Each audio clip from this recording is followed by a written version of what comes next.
ایک بار ایسا ہوا کہ ہم میاں بیوی میں ایک چھوٹی سی بات پر لڑائی ہو گئی۔ گرمیوں کی رات تھی، ہم دونوں اپنی اپنی جگہ پر سو رہے تھے۔ جب آدھی رات کا وقت ہوا تو مجھے اس وقت شدید قسم کی پیاس لگی۔ واٹر کولر پاس ہی میز پر پڑا ہوا تھا۔ میں نے خود اٹھ کر پانی پیا اور جب اچانک پیچھے مڑ کر دیکھا تو میری بیوی مجھے غصے سے دیکھ رہی تھی اور وہ مجھ سے شدید غصے میں بولی کہ آپ نے پانی خود سے کیوں پیا؟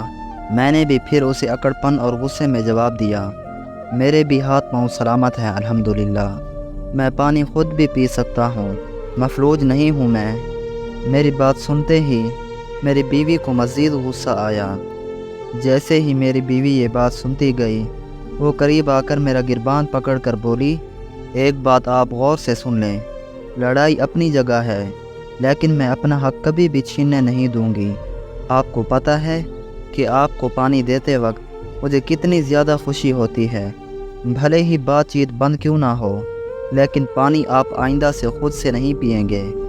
اس کی آنکھیں نم ہو گئیں۔ میں نے اسے گلے سے لگایا اور ہمارا جھگڑا یہاں تمام ہوا۔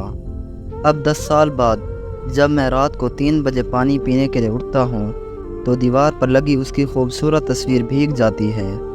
شاید میں اسے بھیگی ہوئی آنکھوں سے دیکھتا ہوں۔ پھر بعد میں مجھے یاد آتا ہے کہ وہ کہتی تھی کہ سچی محبت کبھی بھی نہیں مر سکتی، میری روح ہمیشہ آپ کے ساتھ رہے گی اور ہمیشہ آپ سے ایسے ہی محبت کرتی رہے گی۔